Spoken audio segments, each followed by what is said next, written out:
Hello everyone, this is Angelo from POC Hack, and today I have something really interesting for you guys.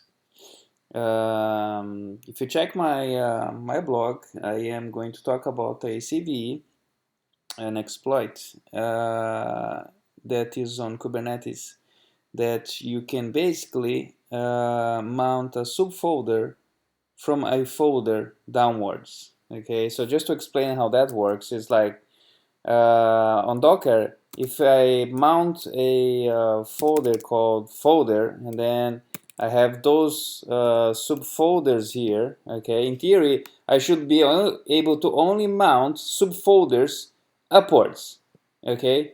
But this bug, Kubernetes, does not check if I do something like this, ln minus ln minus s slash etc blah. Okay, so blah is going to point to slash etc. All right.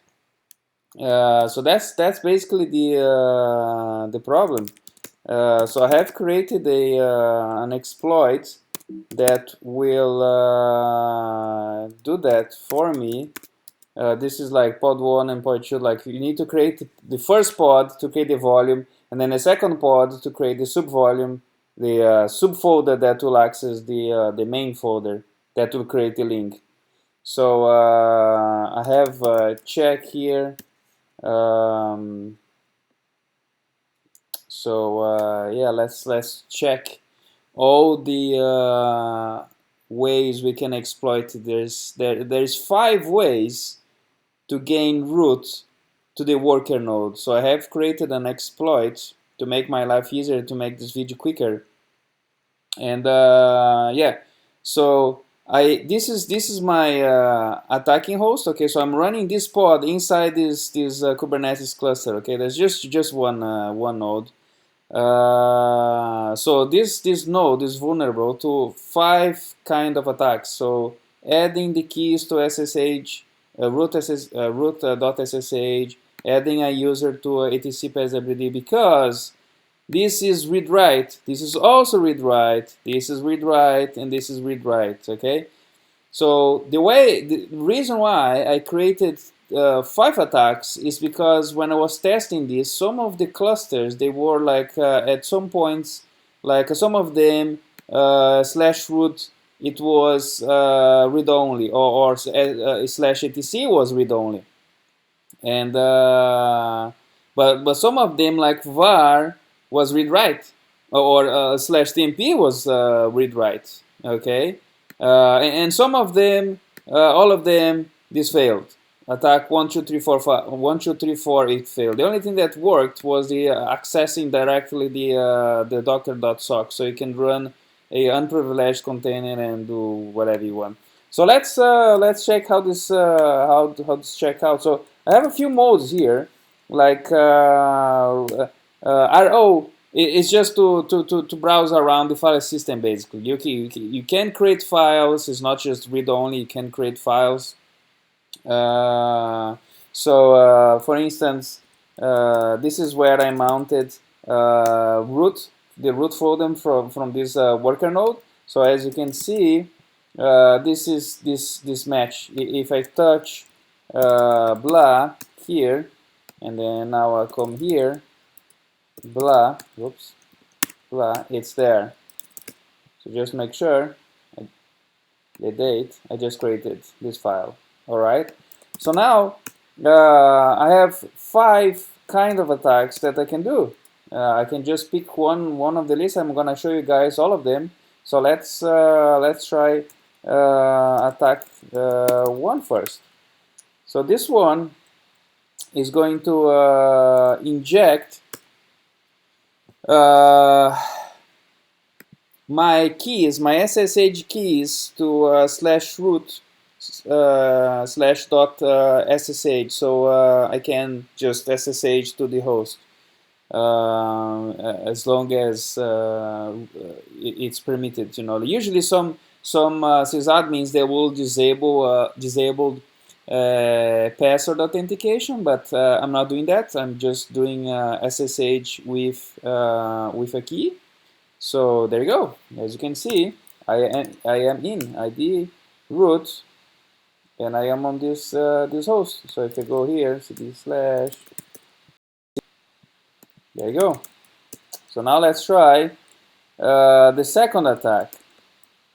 The second attack is, whoops, show you guys. The second attack is adding a user to etc passwd. Okay, so let me show you etc passwd. As you can see, there is the last user is ntp. I can even do like a tail here, tail minus f, so you see if there's any change. You can see when my script will inject the username into passwd, and also I have to change the permissions on etc sudoer, so I can do a sudo and become root. So let's see what happens. So yeah, again, here I'm just installing some dependencies that I need, generating keys, and there you go. As you can see, I have added the user hacker here, and also, oops, where's, see, my user is there, okay, and I am in, but I am user hacker, okay, host name, just make sure I am on the host. See, I'm here, but I am user hacker, so I can do just that because my user is here on sudoers. Okay, so now I'm root. All right. Now let's try attack number 3. And attack number 3 is adding a cron into cron tab, etc cron tab. Okay, so let's check that etc cron tab. There's nothing there. Again, let's just do a tail here and see what happens. So this attack here will add a cron job to etc cron tab, which will install netcat, and it will connect back to my pod using like a reverse shell using netcat. Okay, so here is just installing again some dependencies. As you can see now, is listening on port 666. Here it added those two crons, which first will install the netcat, and the second will connect on my pod IP address, okay, on port 666, and this is the port that I'm waiting. All right, and this, as you can see, runs every minute. So basically we just have to wait now until this runs. This should happen now at any time. Basically you just have to wait. So this guy here, oh, there you go, and it's connected. So now I am in host name slash ls minus la. There's my blah, and as you can see, I am in. Right, so now let's just delete this so we don't get confused. And now let's try attack number 4. Okay, which is the same, but this time if etc is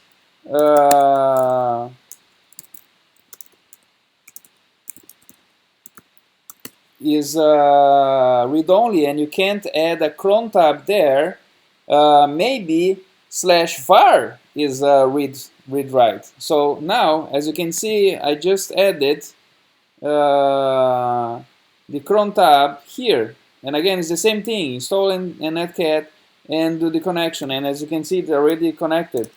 So there you go, I'm root here slash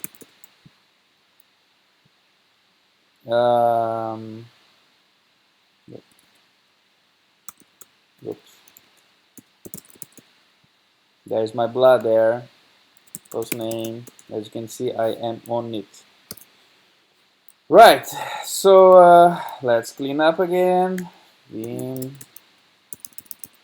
Now the last attack is if everything else failed, we still have one last attack, which is accessing the Docker sockets. And if you access the Docker sockets, you can, well, basically do anything you want. And because the Docker socket lives on var run,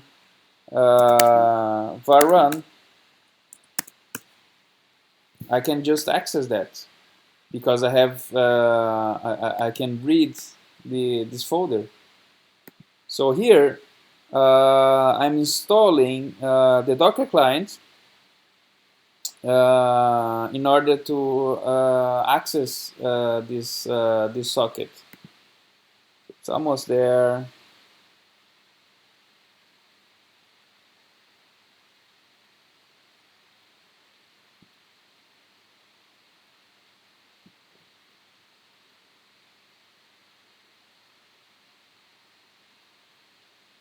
We're almost there. All right. So now this is how you access the Docker socket. So here I'm just doing ls. Okay.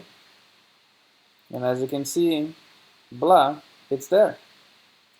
Okay, I can do whatever I want. I can do touch, kmp host docker, and there, docker, last name is la, root docker. And that's it, guys. That's what I have for you guys today. And yeah, keep posted. I'll keep adding more content. Thanks for watching.